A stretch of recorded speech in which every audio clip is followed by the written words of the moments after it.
Halo's Warthog is one of the most iconic rides in gaming.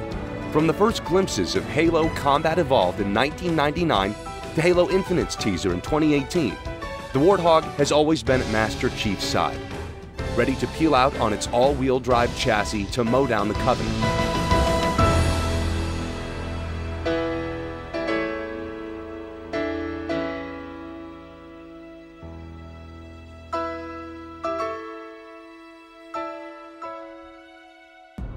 Even in the earliest design stages of Halo Combat Evolved, vehicles played an important role in balancing the gameplay. At the center of this vehicular realm stood the M12 Force Application Vehicle, better known as the Warthog. It has stood strong as Halo's most fun and effective vehicle, filled with Marines or fellow Spartans, since the very first glimpses the public had of the Halo universe. On July 21, 1999, Steve Jobs first announced Halo to the public, with great reception and an impressive video demo for the time. When we were working on Halo, it was actually the first time that we were developing a game first on Windows. And people don't know that because Steve Jobs got up at Macworld and showed off Halo for the first time and said, and it's being developed on, first for the Mac. It actually wasn't true. We had to scramble to do a Mac port of the game at the last minute before that Macworld conference. And this is the first time anybody has ever seen it. It's the first time they've debuted it. This was a time where big, expansive environments weren't seen too often, certainly in sort of the shooter space, which had been very corridor-focused for a long time.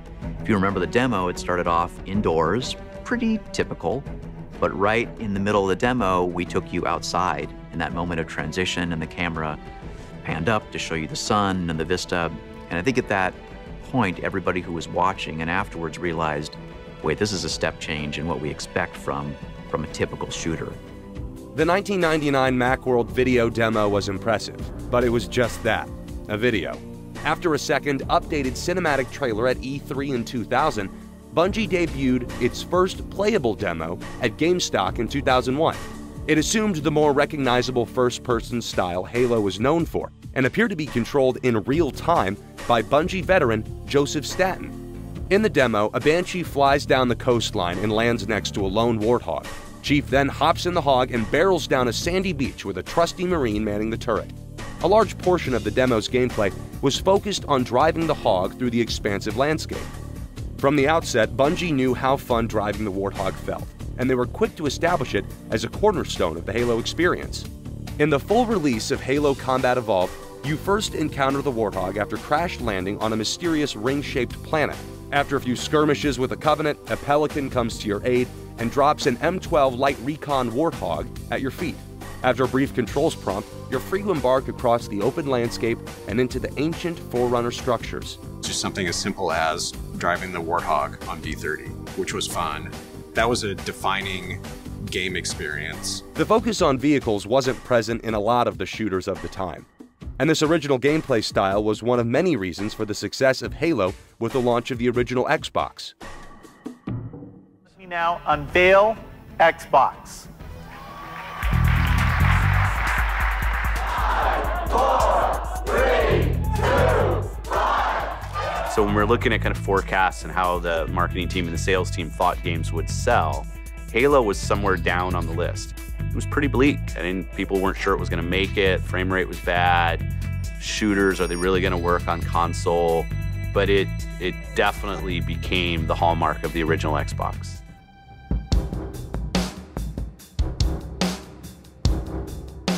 "18 years later, the Warthog is still a staple of Halo, having been featured in over a dozen games and gone through numerous variations.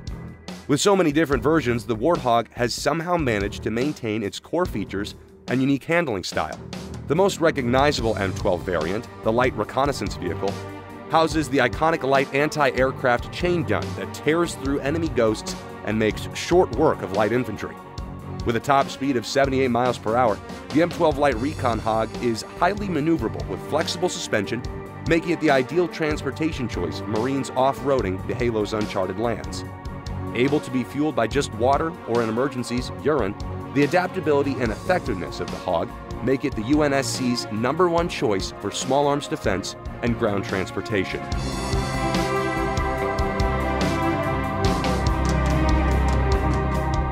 We are the most crazy scripting crack smoking.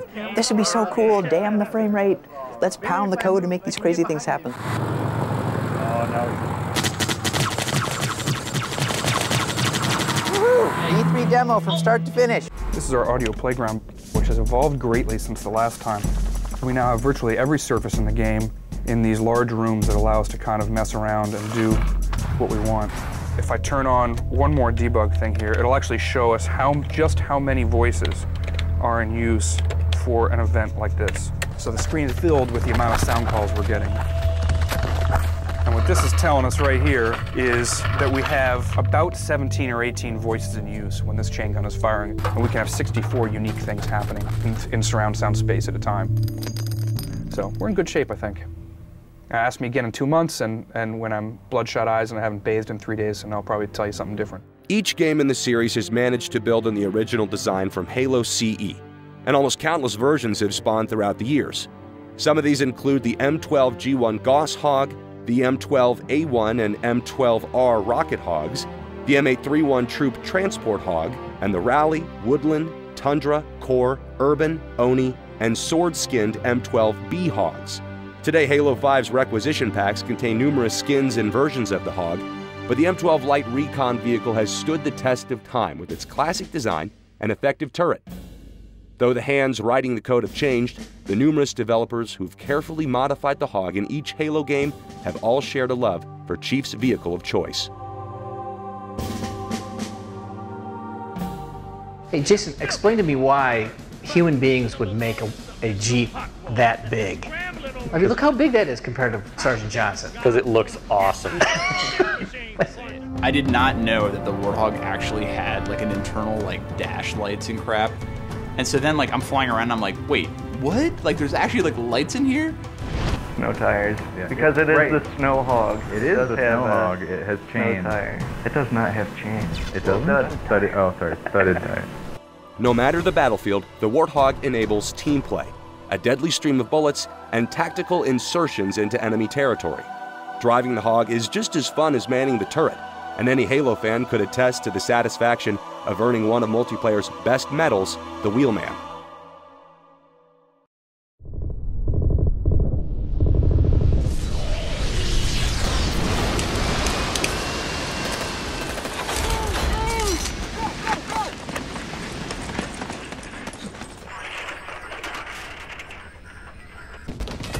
The impact of the Warthog on culture does not stop in the gaming realm.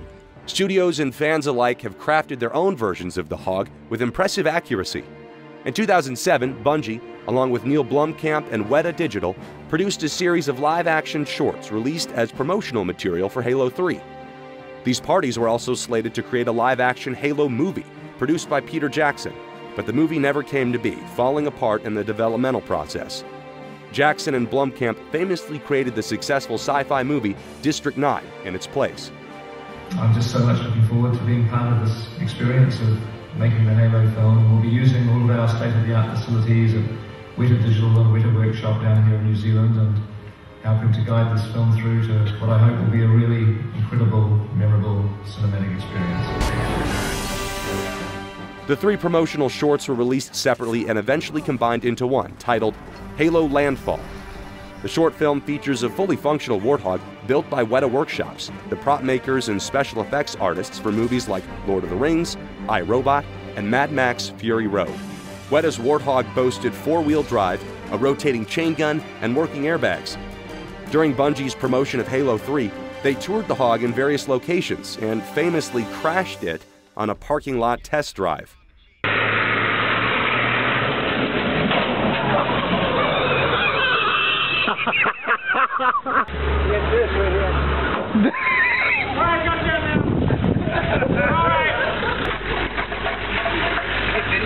Yes. The impressive size and iconic design are too tempting for some fans to ignore. Inspired by Weta's near-perfect replica, several fans have created their own versions of street-legal Warthogs. I'm the owner and builder of the replica of the Warthog from Halo. I've built this thing from the ground up completely solo on my own. 5.5 years of labor, thousands of man hours. thousands of dollars, and the few times I've nearly killed myself in the process of building it. Master Chief's design has permeated our culture and become common imagery in the mainstream media. Following closely behind, the Warthog has remained at Chief's side as he's fought the Covenant, Flood, and Prometheans in heroic defense of humanity. No other vehicle in gaming provides players with the style and fun that the Hog brings, and despite many variations and changes over the years, it has remained the same beast, ready for multi-kill or a clutch teammate extraction and capture the flag. Having crossed the boundary from gaming into real life, the Warthog has also jumped into other gaming properties, including Forza Motorsport and Horizon. Bungie has been confident in their vehicles from the earliest years of Halo's development, and once again, they didn't hold back in this summer's teaser for Halo Infinite. In the most impressive shot of the teaser, Chief barrels across the landscape in his M12 Force application vehicle and reminds us that we can always count on driving the Warthog in our favorite games to come.